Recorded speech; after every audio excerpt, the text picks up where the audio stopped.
भगवान महावीर के चरणों में शत-शत वंदन, नमन। आप सभी को मेरा सादर जय जिनेंद्र। आज हम 12 चक्रवर्ती में से प्रथम चक्रवर्ती भरत चक्रवर्ती के बारे में जानकारी प्राप्त करेंगे।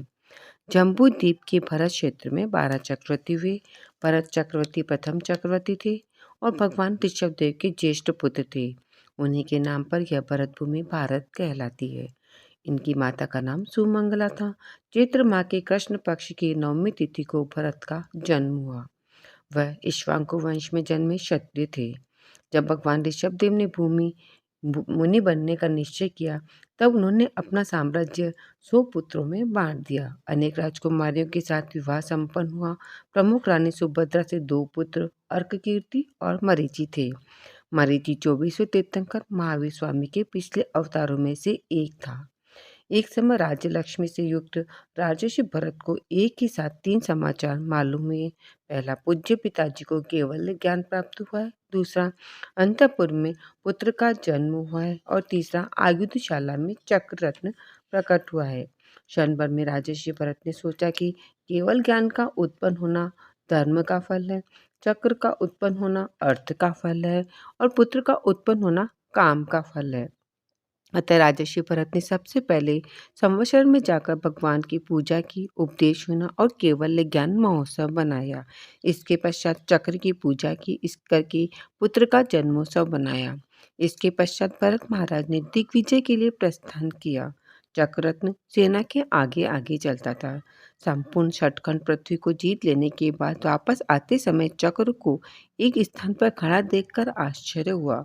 भरत महाराज सोचने लगे कि समस्त 6 दिशाओं को विजय करने में जो चक्र नहीं रुका, आज मेरे घर के आंगन में क्यों रुक गया। तभी चक्ररत्न के अधिष्ठ नायक देव ने कहा, जब तक आपके सहोदर भाई अधीनता स्वीकार नहीं करते, तब तक आप चक्रवर्ती नहीं हो सकते। संपूर्ण विश्व विजय करने के पश्चात चक्रवर्ती बनने के लिए उन्होंने अपने भाइयों से अधीनता स्वीकार करने को कहा। बाहुबली को छोड़कर उनके सभी भाइयों ने अधीनता स्वीकार कर राज्य भरत को सौंप दिया और वैराग्य लेकर पिता के पास कैलाश पर्वत पर जाकर तपस्या करने लगे। बाहुबली ने भरत की अधीनता स्वीकार नहीं की तो दोनों की सेनाएं युद्ध के लिए आमने सामने आ डटी। दोनों के मंत्रियों ने आपस में विचार विमर्श कर सुझाव दिया कि युद्ध का परिणाम भयंकर होगा, भारी रक्तपात होगा, असंख्यक लोग मारे जाएंगे। क्यों न आप दोनों के बीच युद्ध हो जाए, जो जीतेगा वही चक्रवर्ती माना जाएगा। मंत्रियों ने दोनों को दृष्टि युद्ध, जल युद्ध और मल्ल युद्ध का प्रस्ताव दिया, जिसे दोनों ने स्वीकार कर लिया। भरत बड़े थे लेकिन बाहुबली बहुत शक्तिशाली थे। दृष्टि युद्ध, जल युद्ध में भरत हार गए और मल्ल युद्ध में बाहुबली ने भरत को दोनों हाथों से ऊपर उठा लिया। वह उसे पटकने ही वाले थे कि उन्हें भाई पर दया आ गई। उन्होंने भरत को नीचे उतारकर खड़ा कर दिया।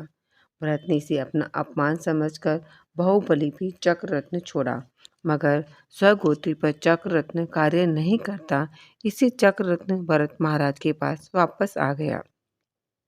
बाहुबली ने गुस्से में आकर भरत महाराज पर मुष्टि का प्रहार किया। विवेक जागृत होने के कारण उसी मुष्टि से लोच धारण कर दीक्षा धारण की।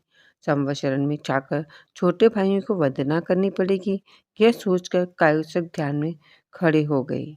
1 वर्ष के बाद साध्वी साध्वी ब्रह्म व साध्वी सुंदरी उनको प्रतिबोध करने के लिए आई।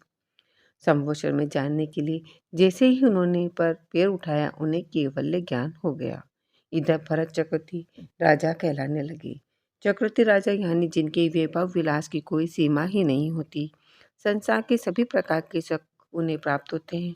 भरत चक्रवर्ती के पास 14 रत्नों, 9 निधि, 16,000 यक्षों, 32,000 राजाओं, 64,000 स्त्रियों के अधिपति थे और 360 रसोइयाँ, 84 लाख हाथी, 84 लाख घोड़े, 96 करोड़ सैनिक थे।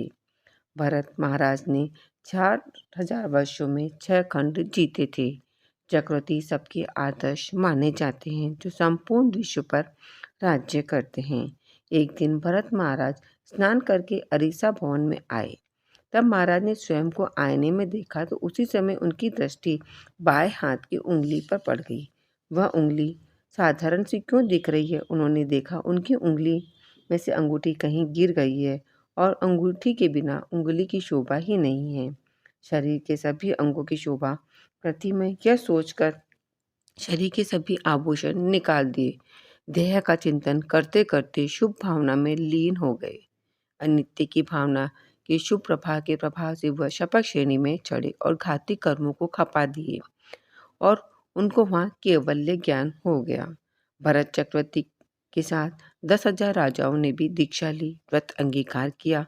भरत महाराज का यौवन काल 77 लाख पूर्व, मंडलिकपरा में 1,000 वर्ष, चक्रवर्ती पद पर 1,000 वर्ष न्यून 6 लाख पूर्व और केवली पद पर 1 लाख पूर्व, ऐसे 84 लाख पूर्व का आयुष्य पूर्ण करके 1 मास का अनशन करके अघाती कर्मों को खपा के श्री अष्टापद तीर्थ से मोक्ष गए। मैंने प्रथम चक्रवर्ती के बारे में कुछ जानकारी दी, इसमें कुछ गलत कहा तो आप मुझे क्षमा करें। तत्समिच्छामि दुक्कडम। सादर जय जिनेन्द्र।